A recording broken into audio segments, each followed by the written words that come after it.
I've thought long and hard about whether I need a portable power station. Turns out I don't really need one, but I want one. I have specific uses for this portable power station.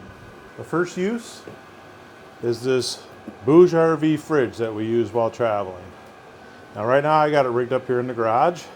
I've got the fridge plugged into the power station and the power station plugged into an extension cord. So this will simulate traveling in the vehicle. My 4Runner has a inverter in it. It'll put out 100 watts while traveling and 400 watts while sitting still.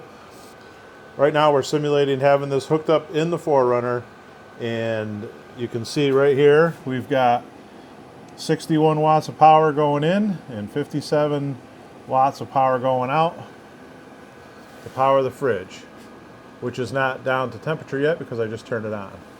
So now if I disconnect the power from the power station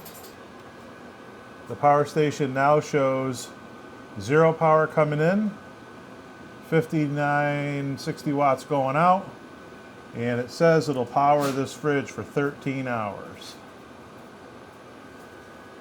And as you can see, the fridge is still on.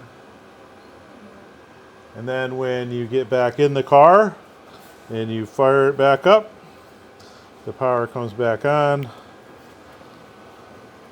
You can see we're back to taking power in. We've got power going out, and we're charging, and we'll be fully charged. It's still trying to figure it out, but we'll be fully charged in 1 minute. So that's the first use I have for this thing. The second use I have is to keep the internet on at my house if there's a power outage. Right now, I have to take that Honda generator, I put it outside the garage door, and then I have to run an extension cord all the way to the other end of the house. It's a 50-foot cord through the kitchen, into the living room. Angel's on her phone. Hey, Shug. Hi. I have to come over here. I have to unplug this cord, which goes to the power strip. I take this cord, I plug it into here. I mean, I would typically just plug the cord into the extension cord that I ran in, but now that I got this thing, I plug it into there.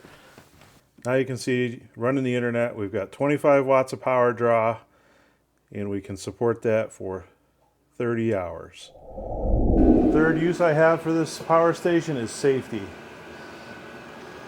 This diesel heater runs out in the garage, and I only have it plugged into this 12-volt power supply. If there's a power outage, that diesel heater will shut down, but it won't cool down, which is bad. The other use I have is to charge devices. There's 3 USB ports here. One's a fast charge. There's a USB-C. There's a 12-volt plug here. You got all kinds of options. 110 volt on the side.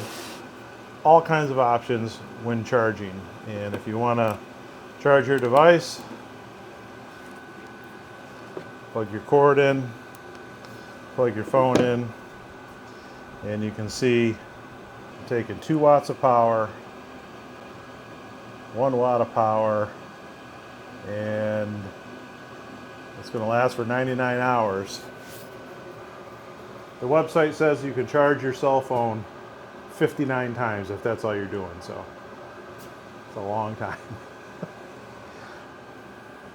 Obviously, with more devices, that number is going to be reduced. The last reason I wanted a power station is I wanted to be able to generate some of my own power in case I didn't have any gasoline, whether that's because I forgot to get gas, or there's a gas shortage, or the power outage takes out all the pumps.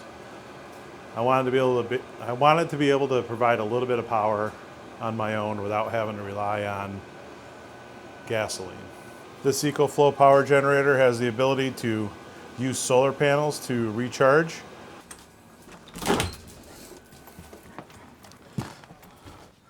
I'm going to save up some cashola, and someday soon I'm going to buy some solar panels.